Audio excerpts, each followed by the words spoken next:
வணக்கம். 3 மணி செய்திகளை வழங்குவது நான் ஸ்ரீராம். முதலில் இந்த நேரத்திற்கான தலைப்புச் செய்திகளை பார்க்கலாம். நாடாளுமன்ற தேர்தலில் தங்களது தொகுதியில் தோல்வியை தழுவினால் பதவி பறிப்பு. அமைச்சர்களுக்கு முதலமைச்சர் மு.க. ஸ்டாலின் எச்சரிக்கை.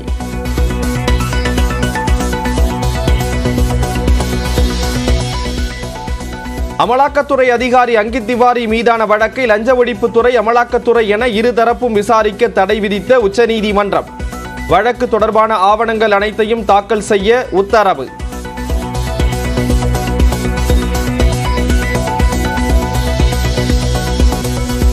தமிழ்நாடு அமைச்சர்கள் தொடர்பான சில கோப்புகளை அமலாக்கத்துறை அலுவலகத்திலிருந்து எடுத்துச் சென்று விட்டது லஞ்ச ஒழிப்புத்துறை. உச்சநீதிமன்றத்தில் சொலிசிட்டர் ஜெனரல் துஷார் மேத்தா குற்றச்சாட்டு.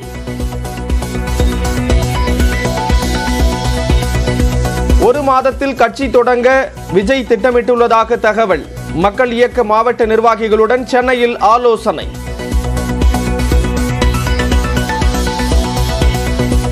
தேசிய அளவில் பரப்புரையை தொடங்கியது பாரதிய ஜனதா கட்சி. மோடியை தேர்ந்தெடுங்கள் என்ற பெயரில் வீடியோ வெளியீடு.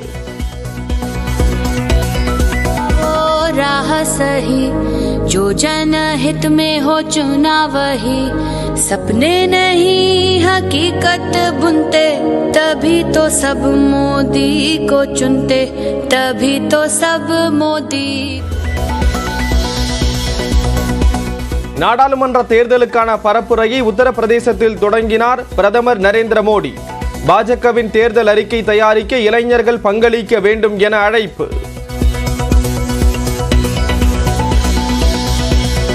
அதிமுக தேர்தல் அறிக்கை தயாரிப்பு குழு சென்னையில் ஆலோசனை.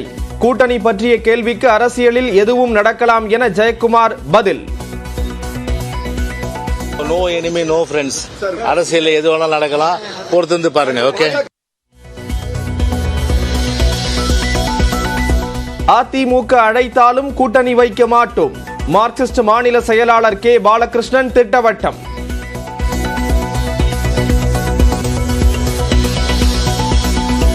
பாஜக கூட்டணியில் அமமுக மற்றும் ஓபிஎஸ் அணி இணைய வாய்ப்பு. நிர்வாகிகளுடன் தொடர்ந்து ஆலோசனை.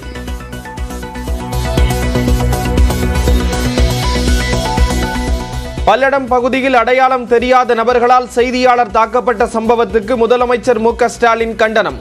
பாதுகாப்பு கோரிய மனு மீது நடவடிக்கை எடுக்காத காவல் ஆய்வாளர் காத்திருப்போர் பட்டியலுக்கு மாற்றம்.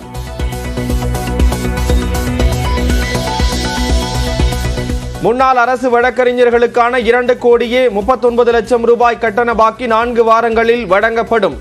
சென்னை உயர்நீதிமன்றத்தில் தமிழ்நாடு அரசு உறுதி. பிரதமர் மோடியின் வருகையின் போது கூட்டத்தை அழைத்து வராத பெண்ணை தாக்கிய வழக்கு.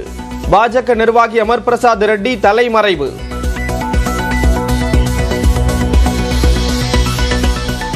தைப்பூசத்தை ஒட்டி முருகனின் அறுவடை வீடுகளுக்கும் காவடி எடுத்து வரும் பக்தர்கள். திருச்செந்தூரில் லட்சக்கணக்கான பக்தர்கள் தரிசனம்.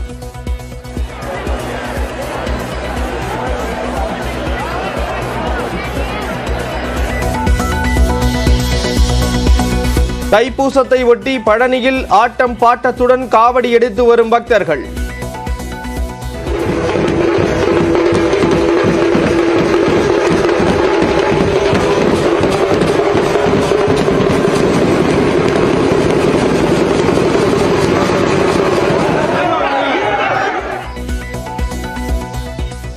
அதிகாலை முதல் பக்தர்கள் சாமி தரிசனம். விருதுநகர் மாவட்டம் சாத்தூரில் பட்டாசு தயாரிக்கும் போது வெடி விபத்து. அரை தரைமட்டமானதில் இளைஞர் உயிரிழப்பு.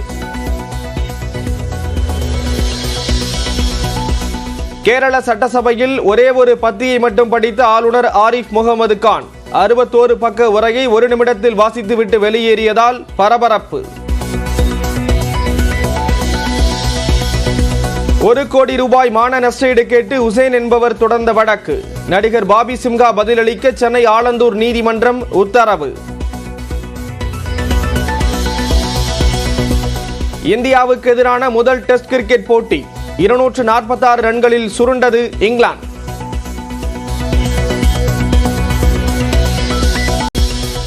நிலவில் திட்டமிட்ட இடத்தை விட்டு தள்ளி இறங்கிய ஜப்பானின் ஸ்லிம் லேண்டர். கண்டுபிடிக்க விஞ்ஞானிகளுக்கு உதவிய சந்திரயான் 2.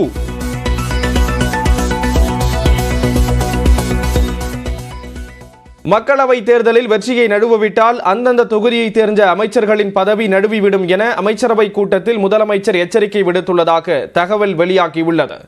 முதலமைச்சர் மு.க.ஸ்டாலின் தலைமையில் சில நாட்களுக்கு முன்பு அமைச்சரவை கூட்டம் நடைபெற்றது.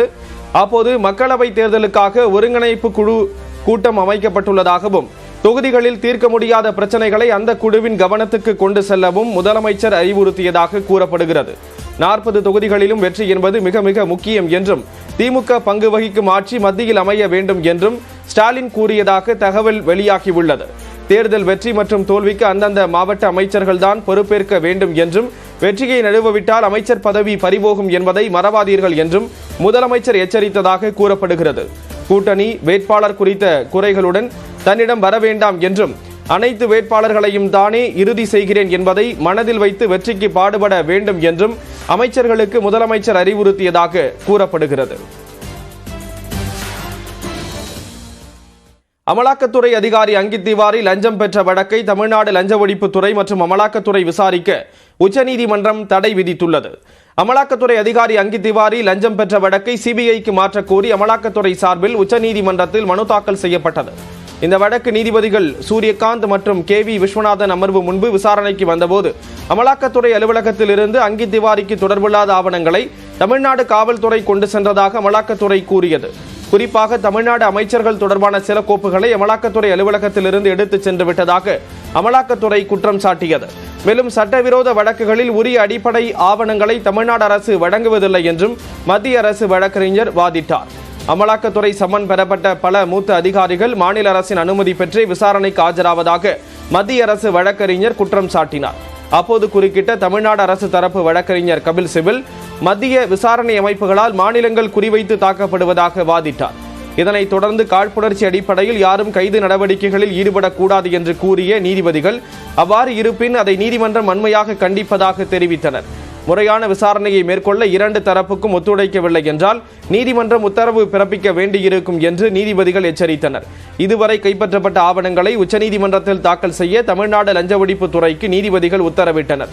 மேலும் அங்கித் திவாரி மீதான வழக்கை தமிழ்நாடு லஞ்ச ஒழிப்புத்துறை மற்றும் அமலாக்கத்துறை விசாரிக்க உச்சநீதிமன்றம் தடை விதித்தது. இவ்வழக்கு தொடர்பாக தமிழ்நாடு லஞ்ச ஒழிப்புத்துறை 2 வாரங்களுக்குள் பதில் அளிக்கவும் உச்சநீதிமன்றம் உத்தரவிட்டுள்ளது. திமுக கூட்டணி கட்சிகள் அதிமுகவுக்கு வர வாய்ப்பு உள்ளதா என்ற கேள்விக்கு அரசியலில் எதுவும் நடக்கலாம் என ஜெயக்குமார் கூறியுள்ளார். நாடாளுமன்ற தேர்தலுக்கான அறிக்கை தயாரிக்க அதிமுக சார்பில் முன்னாள் அமைச்சர்கள் அடங்கிய 10 பேர் கொண்ட குழு அமைக்கப்பட்டது. தேர்தல் நெருங்கும் சூழலில் தைப்பூச தினமான இன்று தேர்தல் அறிக்கை தயாரிக்கும் குழுவின் முதல் ஆலோசனை கூட்டம் நடைபெற்றது. சென்னை ராயப்பேட்டையில் உள்ள எம்ஜிஆர் மாளிகையில் நடைபெற்ற இக்கூட்டத்தில் முன்னாள் அமைச்சர்கள் பொன்னையன், ஜெயக்குமார், நத்தம் விஸ்வநாதன், OS மணியன், வளர்மதி, செம்மலை, பொள்ளாச்சி, ஜெயராமன், RB உதயகுமார் ஆகியோர் கலந்து கொண்டனர். இக்குழுவில் இடம்பெற்றிருக்கும் CV சண்முகம் மற்றும் வைகை செல்வன் கூட்டத்தில் பங்கேற்கவில்லை.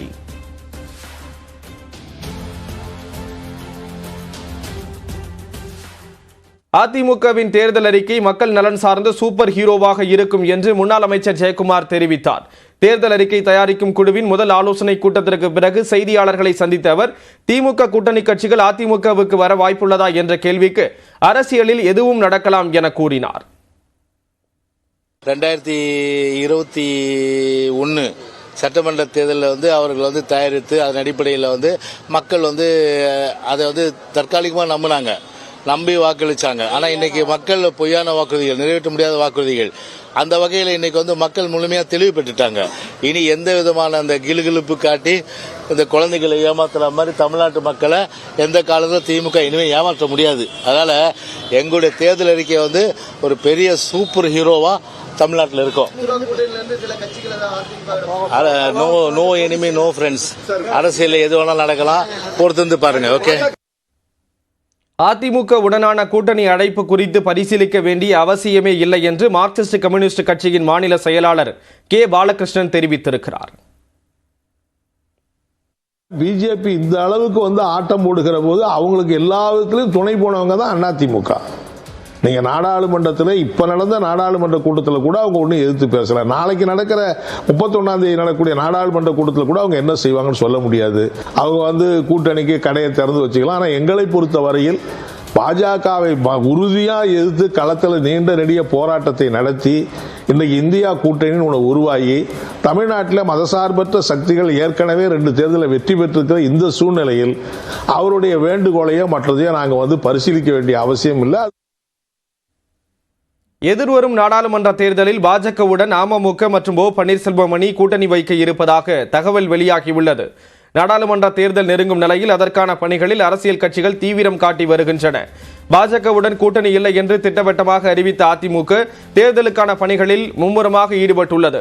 அதே சமயம் அம்மா மக்கள் முன்னேற்ற கழகத்தின் பொதுச் செயலாளரான டிடிவி தினகரன் தேர்தல் கூட்டணி குறித்து கட்சி நிர்வாகிகளிடம் ஆலோசனை மேற்கொண்டு வருகிறார்.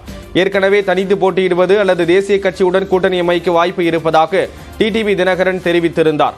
காங்கிரஸ் இடம்பெற்றுள்ள இந்தியா கூட்டணியில் திமுக அங்கம் வகிக்கும் நிலையில் அமமுக அந்த அணியில் இணைவதற்கு வாய்ப்பு இல்லை. எனவே பாஜகவுடன் கூட்டணி வைக்க அமமுக திட்டமிட்டு இருப்பதாக தகவல்கள் வெளியாகியுள்ளன. அதேபோன்று டிடிவி தினகரன் மற்றும் ஓ பன்னீர்செல்வம் இணைந்து நாடாளுமன்ற தேர்தல்களை சந்திப்பதாக அறிவித்தனர். மேலும் பிரதமர் மோடி தமிழ்நாடு வரும்போதெல்லாம் அவரை ஓ பன்னீர்செல்வம் வரவேற்க செல்கிறார். எனவே அமமுக மற்றும் ஓ பன்னீர்செல்வம் பாஜகவுடன் கூட்டணி அமைத்து தேர்தலை சந்திக்க வாய்ப்பு இருப்பதாக எதிர்பார்க்கப்படுகிறது.